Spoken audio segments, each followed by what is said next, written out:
Go. Rolling film. All right, we rolling? Yep.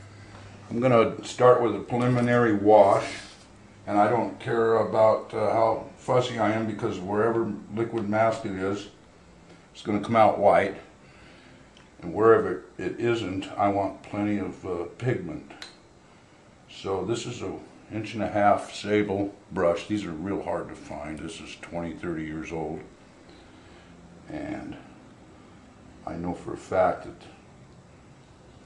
they're real hard to get a hold of this beautiful of a brush, but you never wear it out. I wear out the little sharp tip brushes all the time. Now I'm using Payne's Gray, a small shot of Chinese white, and some burnt sienna, and I'm going to make a big enough puddle of paint to not have to reload my palette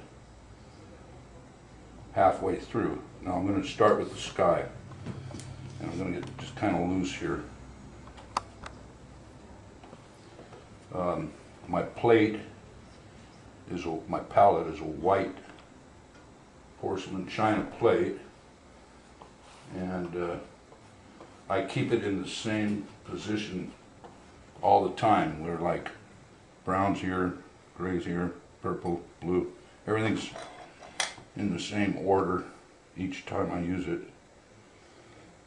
Now I'm just filling in some stormy sky washes, and I just want to get some water and paint on the board. I don't care too much. Now I'm moving into the water. Now as I get into the water, I'm going to thicken up the amount of pigment being used. There's Payne's Gray, a shot of cerulean, and a shot of Persian, and make sure I've got enough to carry out the water. A little more Payne's Gray. Now I'm just getting a preliminary wash in here. I kind of like that dry brush right through there. I'm going to let that sit, coming in at this angle. Little dry brush. Love it. More paint. You're really pouring on the coals here. Shot of purple, Payne's, cerulean, and down on this next wave here. I can't stress enough, a lot of paint. We're almost done with the first stage of the wash. This is coming up to a little more Payne's Gray, a little more burnt sienna. This is way down deep in the ocean here, staring you right in the face. And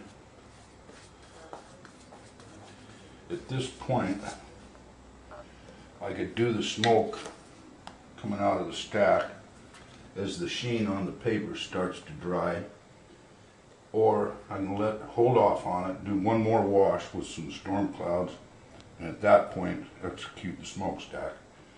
So let's just let it sit at this stage and let it dry. Rolling? Mm-hmm. Okay, this is kind of a risky behavior. I'm going to use this 3-inch sponge brush and put an even dampness across my sky. I want it all about the same consistency. So I'm using a semi-dry sponge brush, and you got to do very gently or you'll rake up paint from your wash. You don't want that. So that's about all I want to do right there. Now I'm going to take more Chinese white because it dulls the pigment, some Payne's Gray, a little burnt sienna, and I'm going to put in some indication of storm clouds. This could be a little tricky. This is a semi-dry brush. We're just going to ad-lib some stormy weather. Chinese white, Payne's Gray, a little bit of burnt sienna in there. Now these are kind of wispy. windswept clouds. If you've got a shaky hand, that's even better. So that's starting to work.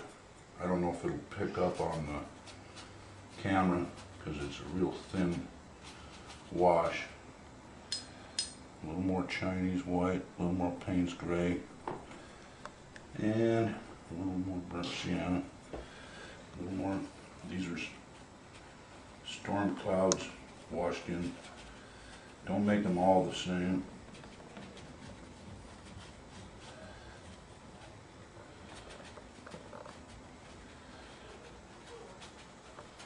I'm kind of leaving an opening for my smoke coming out of the chimney.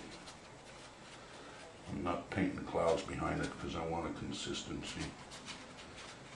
Now while the paper's wet, I'm gonna do the smokestack. Now this you really pour on the coals. Lots of white, lots of gray. They say don't use white in watercolors. Well, that's to try to cover up mistakes or something. This is not the case. So I got a real rich, thick brush load of these same colors. Now I'm going to do the stack smoke, and that can be real tricky. Now the wind's catching it.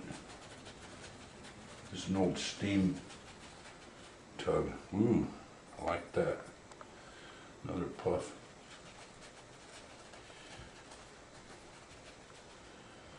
That's your smoke. And you can take a clean, wet, smaller brush like this and pull some of this shit, or some of this stuff out. Rinse. Try it again. Put some highlights on your puffs of smoke. See the highlights starting to happen? That's probably enough. And while it's wet, there's a hillside here and a hillside over in here. And for that I'm going to go to more of a green wooded look. So there's, using the same dirty palette, there's yellow ochre and Prussian blue, cerulean blue,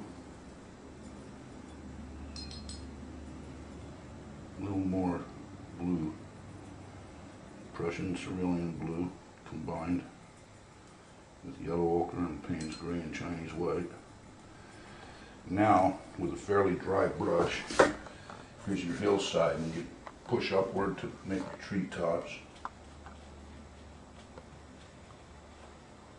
Try to keep your palm off the painting.